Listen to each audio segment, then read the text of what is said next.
Hello everyone, Juxtaposition here.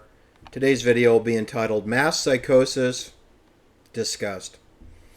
I'm not sure if I mean to discuss in a soliloquy or that I'm disgusted by mass psychosis. I think it's both. We're going to discuss it, and I'm also disgusted by psychosis. Mental illness, the mental illness on a wide-ranging scale of my neighborhood, of my city, of my county, of my fake state.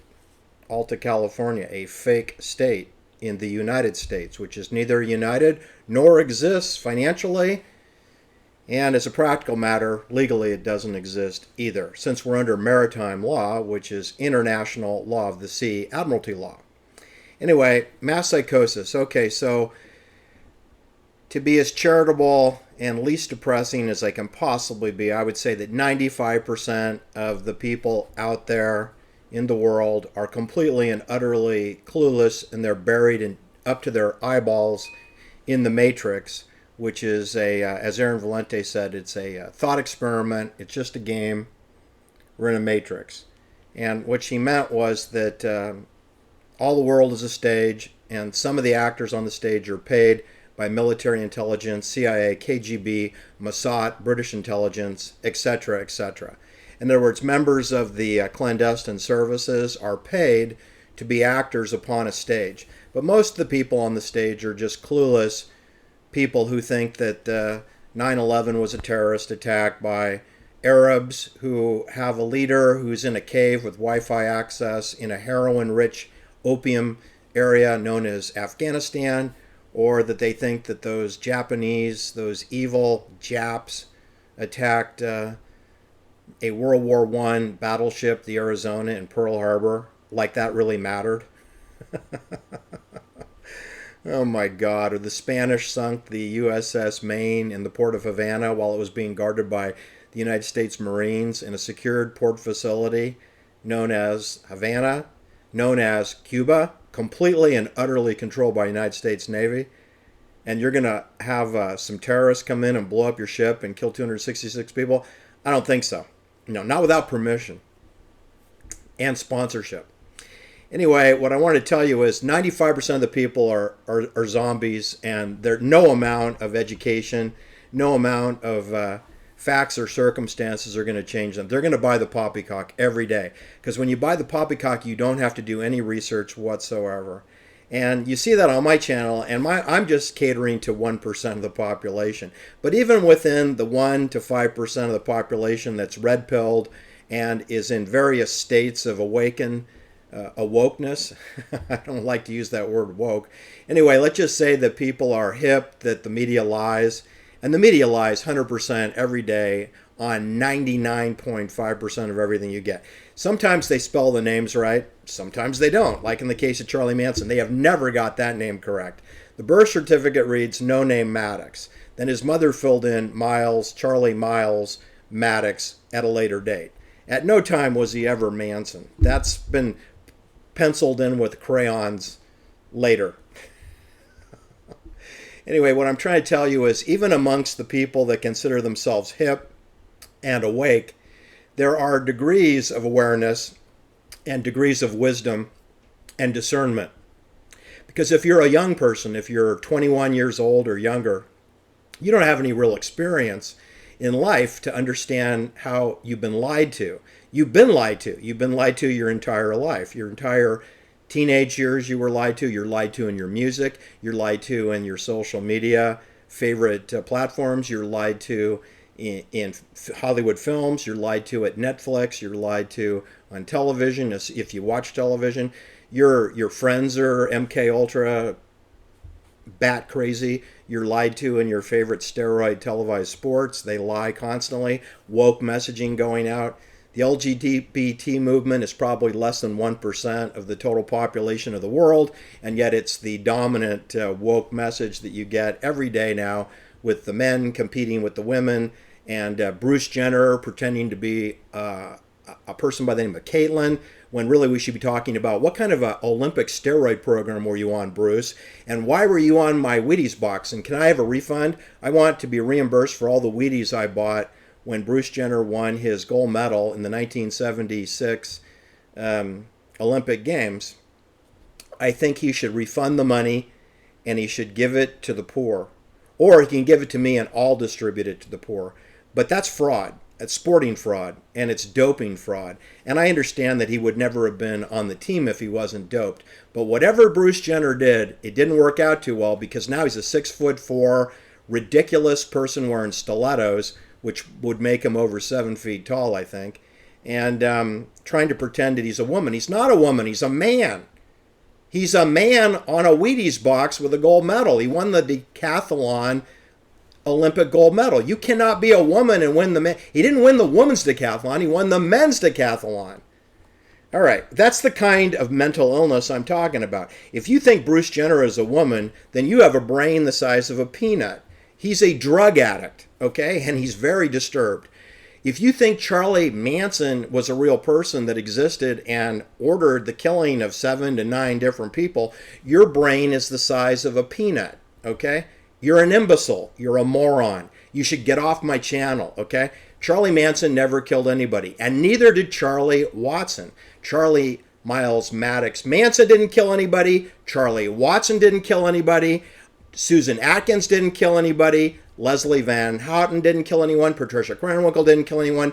Nobody killed anybody except NATO-trained soldiers with M7 bayonets and M16 rifles on semi-automatic setting, and they discharged those rifles 7 times at the Bella Drive, Sunbrook Drive properties that you think are Cielo Drive, completely surrounded by Angelo View Drive, Sunbrook Drive, Bella Drive, because the killers came up Sunbrook Drive and Bella Drive. They didn't come up Cielo Drive, off Benedict Canyon. That's ridiculous. It's a high visibility area. The other areas are completely invisible because all the houses, of which we're talking a minimum of 12 homes, they're all owned by Hollywood studio and military surveillance crews work in all those homes. That's where the killers got ready, got prepared, sharpened their bayonets, loaded their M16 rifles, rehearsed the crimes of the Doppelganger twin porn house, which is directly below the actual porn set where Sharon Tate was murdered. She was murdered on a porn set. 10050 Cielo Drive is a porn set. It was initially bought by RKO Radio Pictures when Joseph Kennedy, John Kennedy, Jack Kennedy's father, was handling the finance of that transaction in 1941. In November 1941 was when that land was bought, and then it was bulldozed, graded, excavated over the next 4 years, and it's only been owned by Hollywood military intelligence since 1941. Okay, and that includes other cul-de-sacs in Benedict Canyon and Laurel Canyon and Mandeville Canyon and Coldwater Canyon. It's not just Benedict Canyon. It's Encino. It's Sherman Oaks. It's Malibu. It's all over the place, including Mar Vista and Playa del Mar, and it includes San Pedro and Palos Verdes Estates. And it includes Atherton and Northern California, Tiburon, Belvedere, Ross, Mill Valley, and Marin County. All right, so let me tell you something about mass psychosis. So the people who are asleep, they're not in the conversation. They believe whatever the authorities tell them, which would be bank anthropologists, through your local media, newspapers, magazines, fake books. All the books on the Manson family are fake. All the murder books about Sharon Tate are fake and false, written mostly by fake and false authors or clueless authors under strong publishing, editing, and control. But there is no way they're going to tell you that NATO troops went into Benedict Canyon and murdered a bunch of people who were all working for the CIA. Only CIA people were murdered, with the exception of Stephen Parent, who's a homosexual burglar who was at the wrong place at the wrong time. All right. Anyway, what I want to tell you is all the murder scenes are 100% controlled by the military. No hippies are going to get on that property. It's not going to be permitted. Only military troops with bayonets are getting on and off the property. Then you're going to have a staging crew. You're going to have a perimeter security team in case somebody makes a break. And 2 people did try to make a break. Abigail Folger And Wojtek Frykowski and Stephen Parent actually made a run at the front gate in his parents' car, known as a Rambler Ambassador sedan. Anyway, they were unsuccessful, and they were met with the perimeter team, and they were murdered. We got M16 rifle fire, 4 shots to Stephen Parent, lights out, and 2 shots to Wojtek Frykowski, along with 51 bayonet strikes between 3 and 6 inches deep, and then 28 bayonet strikes to Abigail Folger, 28 times. That meant a minimum of 3 soldiers bayoneted her out on the lawn.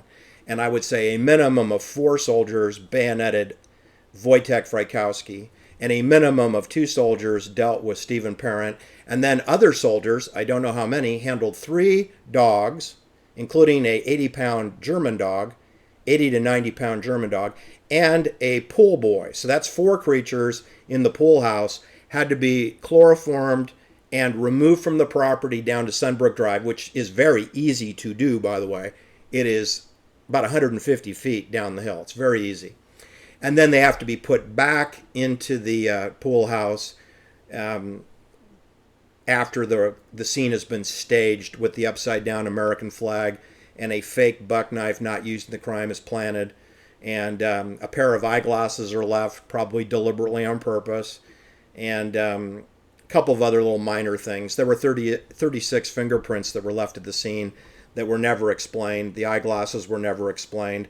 They do not belong to the victims. They do not belong to the defendants, who were not charged for 4 months after the crime. So, and you should know that Charlie Miles Maddox Manson and virtually everybody that was eventually charged with the Sharon Tate murder, they were all arrested 7 days later at the George Spahn Ranch. They were all arrested. They were all fingerprinted, which gives the police, the sheriff department, opportunity to plant those fingerprints whenever they feel like it. And there were very few fingerprints found, 2 fingerprints found, and that doesn't make sense. If you found 1 fingerprint, you should find dozens of fingerprints. And if you find 1 footprint, you should find hundreds of footprints. And that's not the case. You can tell it's a staged, planted scene. And the real killers, who are NATO soldiers, they're gone. They're back to Europe. They were flown out of Burbank from the Lockheed Skunk Works terminal after the LaBiancas were put down on Sunday morning. Anyway, what I wanted to tell you is that the mass psychosis is that based on your age and your experience level, unless you worked in aerospace technology, you wouldn't understand it. If you didn't work in direct energy weaponry, you wouldn't understand it. If you didn't work at a Department of Energy weapons lab or at Stanford University, for example, that has a linear accelerator, if you didn't work in physics, chemistry, or mechanical engineering for the Department of Energy, you wouldn't understand the security clearances required, nor would you be doing videos. If you didn't work at a bank, in private banking, you wouldn't understand money laundering. If you didn't work at an investment firm, you wouldn't understand money laundering. If you didn't work for an endowment or the Metropolitan Art Museum or the Metropolitan Opera, you wouldn't understand money laundering. But you see, in my world, I'm not going to apologize for the fact that I did work in all these industries. I worked in some directly, and I worked in some indirectly, because the highly paid employees that work in these industries, the life science industry, the pharmaceutical industry, the FDA that supposedly audits the pharmaceutical industry but doesn't really audit them, they do fake audits, that if you understood the clinical trials 1, 2, and 3, and 4, you wouldn't know what I know. And you wouldn't know how private banking works and the secret handshakes and the codes. And I'm not going to apologize the fact that I've been to the Bohemian Club, I've been to the Olympic Club, I've been to the Bohemian Grove, I've been to the Jonathan Club, I've been to a lot of private clubs, okay? And I didn't witness a single satanic ritual at all, ever. Nor did I witness any gay behavior. I am aware that there were gay members of those clubs. Absolutely. I am aware of that.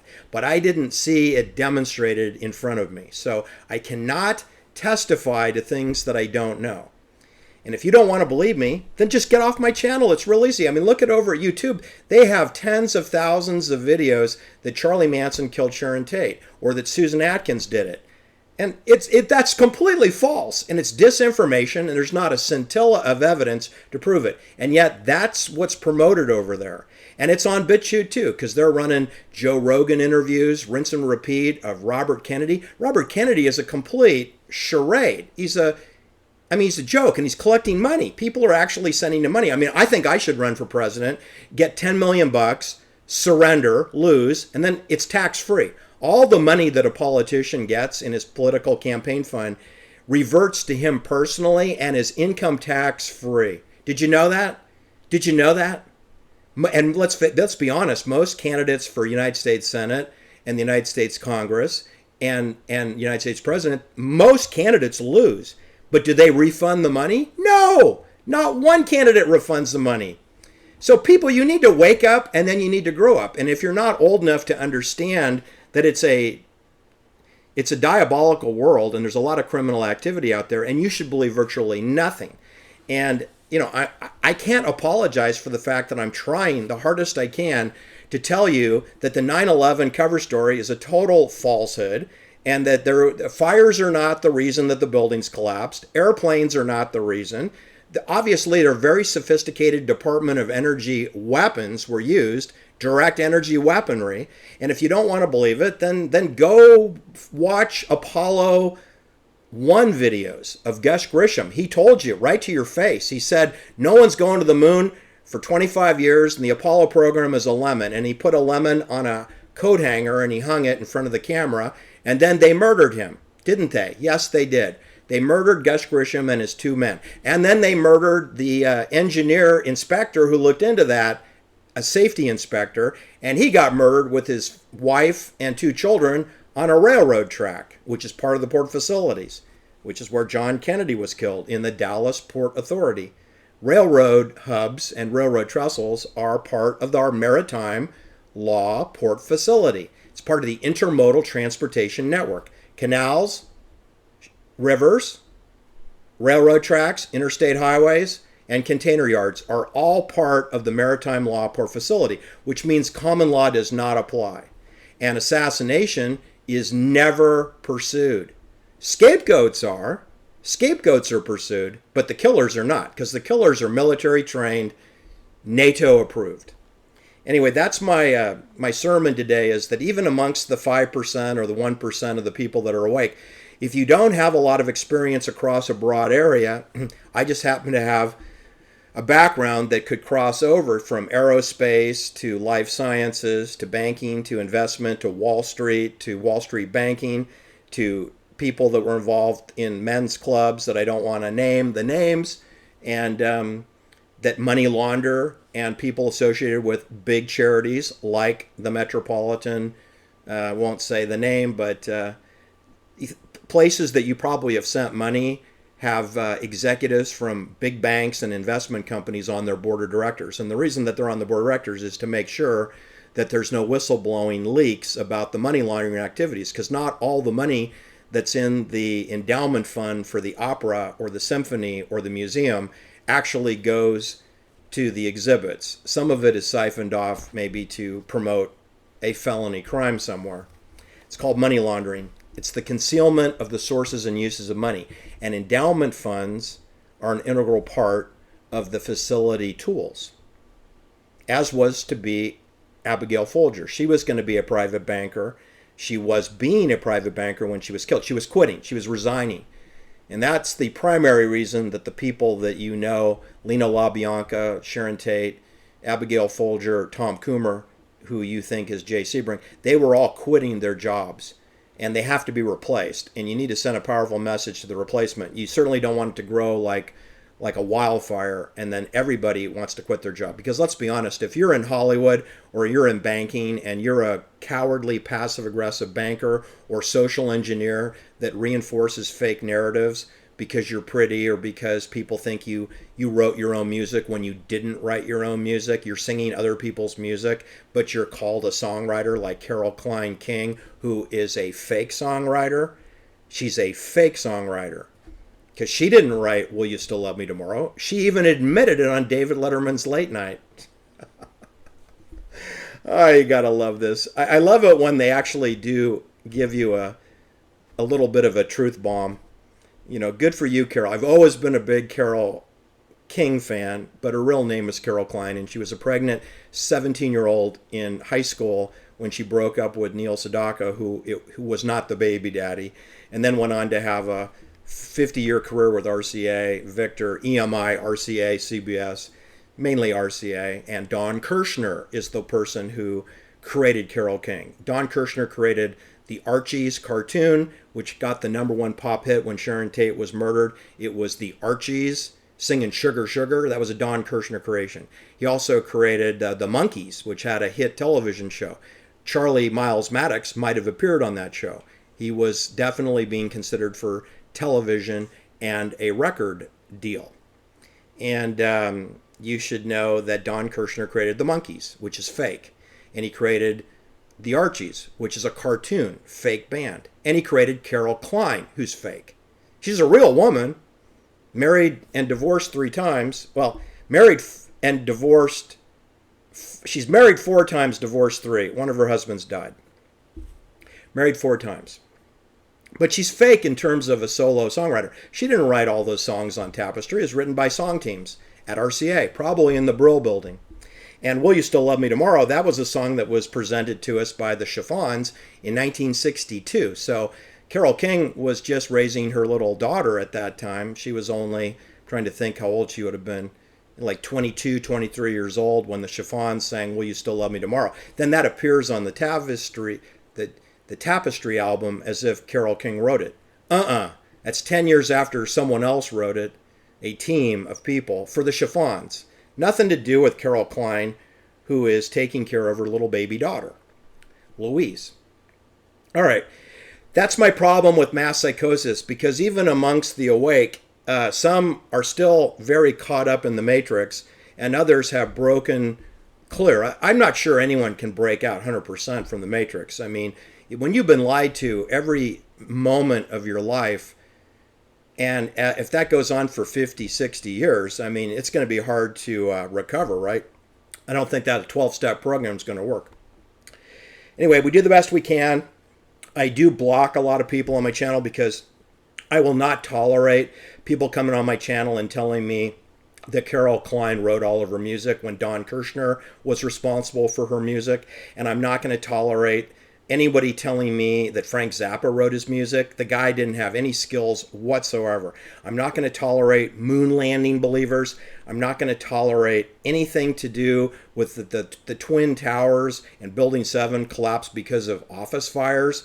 You got to be like retarded to think that. And so I don't have retarded people on my channel. I'm just not going to allow that. I have people telling me that John Kennedy never died and his name is really Jimmy Carter and now he's going to hospice. I'm not going to tolerate that. I'm not going to have people tell me that Sharon Tate never died. Her name is Marla Maples, even though Marla Maples is 20 years younger than Sharon Tate.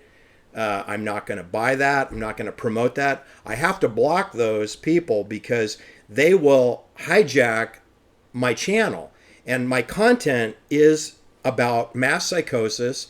It's about NATO Gladio murders like Sharon Tate and Abigail Folger, and Lino LaBianca was killed by trained professional killers. He was a military policeman, for God's sakes. He had 6 loaded guns in his mother's house. He was living in the Disney mansion before he sold it. He's not going to get taken out by a hippie and a couple of little girls. No way! He's 235 pounds, over 6 feet tall. He is not going to go without a fight. And he didn't put up a fight, which meant that he was chloroformed or tased. Then he was bayoneted. All right. See, I can't apologize for the fact that I have really good deductive reasoning skills, and I've actually read the police reports, and I've actually read the transcripts of district attorney interviews by Aaron Stovich, who was in charge of the case. And the real criminals of the Manson case was the judge, Charles Older. He worked for CIA, OSS in Burma, which is an opium production company, and he was shooting down Japanese planes before Pearl Harbor happened. He's the main criminal. Then you got Evil Younger. He was the district attorney of Los Angeles, who became the attorney general with Ronald Reagan after he railroaded Sirhan and after he railroaded Leslie Van Houten and Charlie Manson and Charlie Watson. So he's a criminal that should have gone to prison. And Aaron Stovich, he's a criminal that should have gone to prison. And Vincent Bugliosi is a milkman stalker who should have gone to prison, who kidnapped his milkman's little boy, and who punched his mistress in the nose, breaking her nose, and got her pregnant. and had a secret relationship that his wife didn't find out about till after he died. He should have been in prison. He went to Hollywood High School. Vincent Bugliosi. I think Vincent Bugliosi knows less about the Manson case than a third grade child knows. I mean, it's astounding how little he knows. He wasn't brought into the case until 4 months after the crime scene was completely cleaned up. So he's never really seen the crime scene, and he doesn't really know anything about NATO, and he's not permitted to talk about it. So he's just involved in the cover-up. And all the authors, I'm not going to mention the names, who spent time interviewing Stephen Kay or Vincent Bugliosi or Terry Melcher, you are a CIA troll tool yourself. Those people, you're not going to learn a damn thing about how Sharon Tate got murdered by interviewing people who are sworn to secrecy. They're not going to tell you anything. All you're going to do is get them killed. And besides, if you're a waiter and you're a gossip writer, you don't know anything how to do an investigation audit in the first place. So you shouldn't be writing any books about murders that you don't understand, which are military. Thanks for listening. Have a great day. And let's all try to stay the heck out of the Matrix. Bye-bye.